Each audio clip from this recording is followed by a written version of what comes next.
Now, when we look into the visual field, whether we do it with our eyes open or closed is really inconsequential.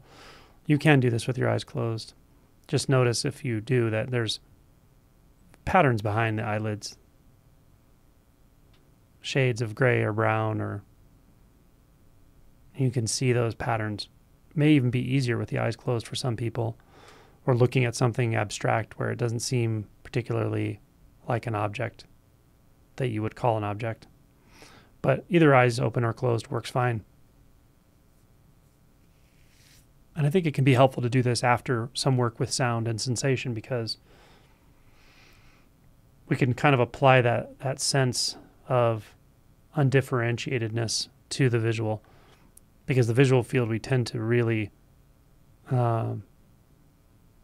create objects out of, I guess, the mind does.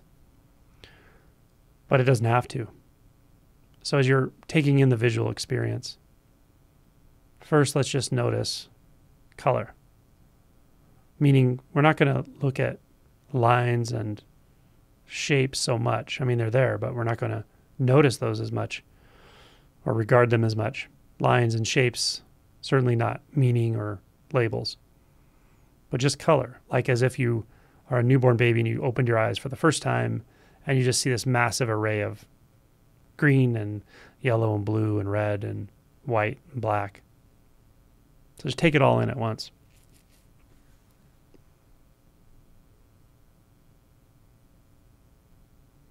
As if you don't even know the names of the colors. And really, you don't even know what color means. And yet, there's something there. There's an experience. So just color.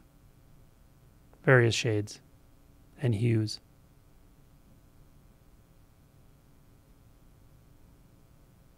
And whatever happens as you just gaze in this way is fine. Don't try to control your experience.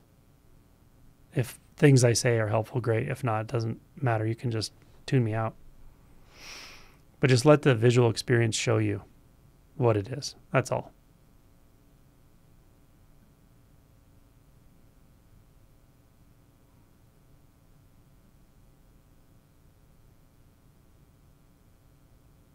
If there's movement in the colors, then really that doesn't necessarily or have to mean anything beyond a change in shade of color or a change in darkness or lightness or saturation.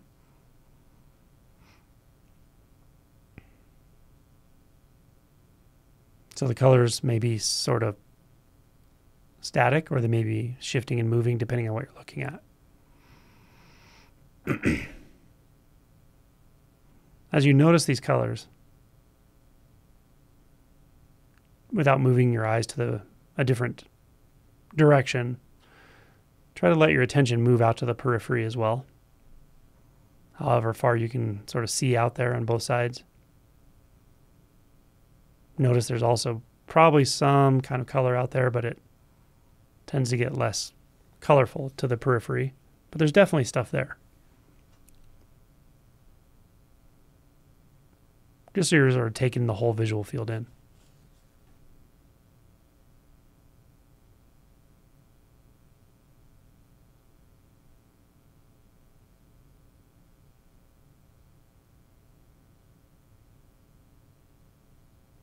Now, as you're taking in all these colors, or just noticing what's there,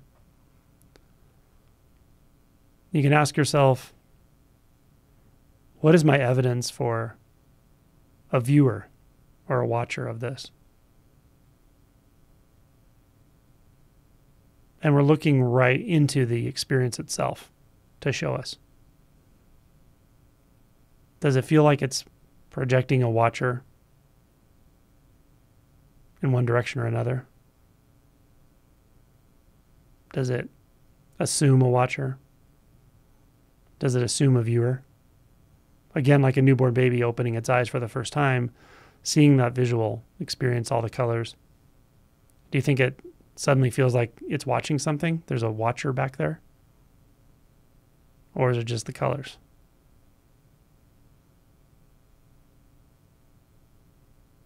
Can there just be colors?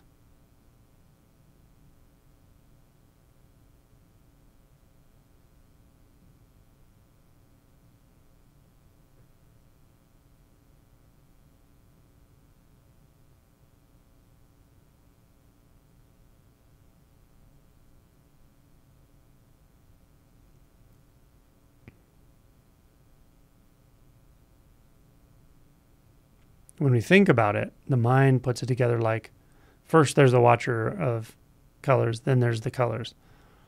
But when we go to the experience, it's quite the opposite. There's just colors. There are just colors. Shades. This image, does it have meaning? Do these shades and hues have meaning? Where does the meaning come in?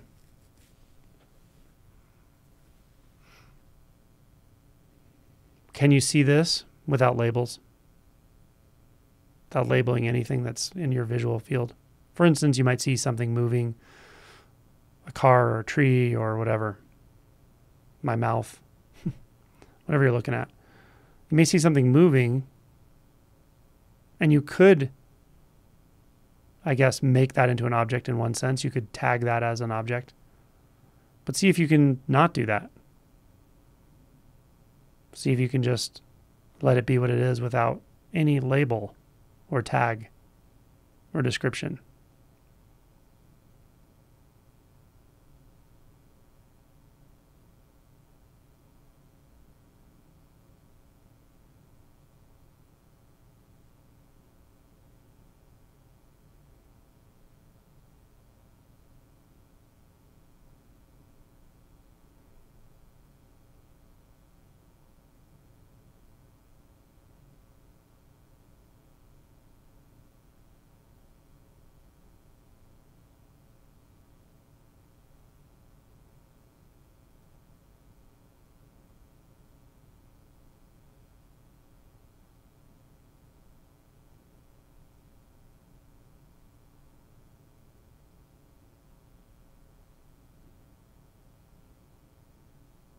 Also notice as you're experiencing this,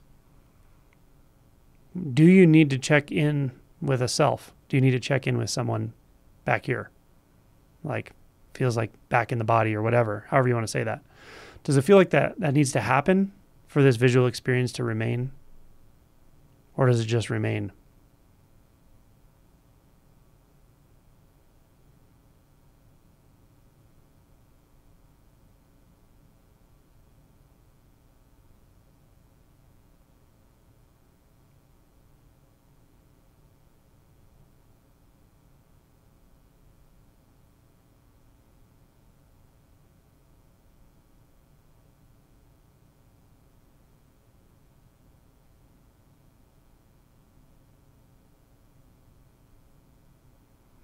And so what would that be like when there's just this visual array and nothing behind it and nothing in front of it? Nothing receiving it, nothing upholding it, nothing creating it. Just that.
Now, once you've established this experience to be able to stand on its own,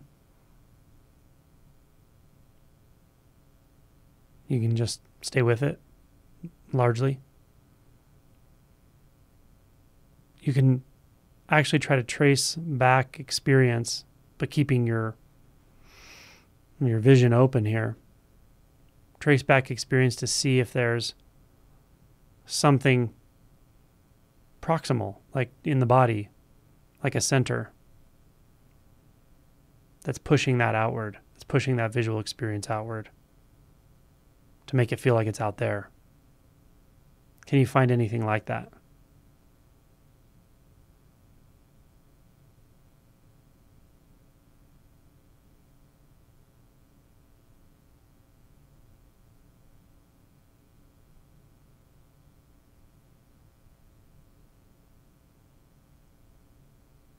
Or anything that's holding itself back from it, creating a sense of duality or separateness. And if it feels like something's there, look really closely. Examine it closely.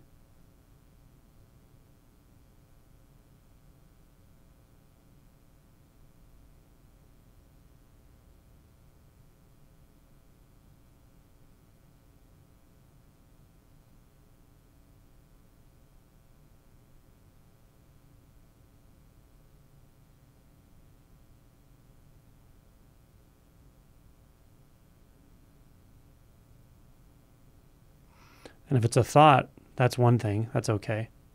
A thought of a self or a thought of a center or a thought of a something that's back here in relation to the visual experience. But if it's a thought, we know that that comes and goes. That's not really what's happening. So we can set that aside and look again. Is there something actually back here?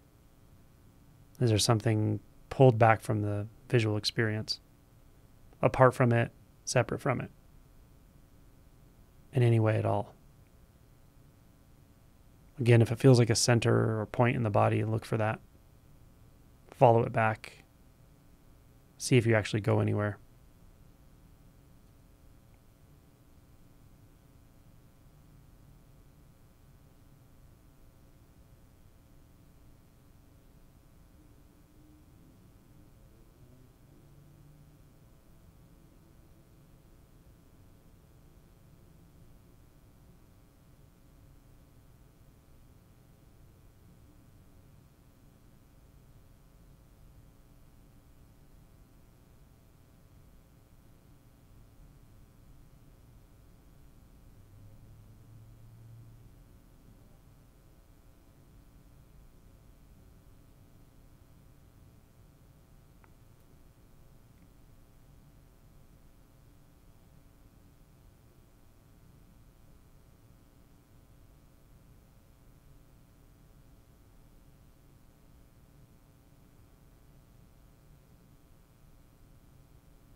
And remember, however this is for you is already right. However this visual field, this color field is, it's already just right. So it could feel like it's changing or morphing or dissolving or anything. You may notice a doubt if that occurs, a doubt that's like, oh, I must be doing it wrong. That's just one thought. Just realize that's not really right or wrong. It's just a thought. So just return to the experience and notice. It can get rather psychedelic or surprising, may not. But just let it be how it is. That's the key, is don't second guess too much and let the experience lead. Let the colors lead, really. Let the colors present in the most natural way.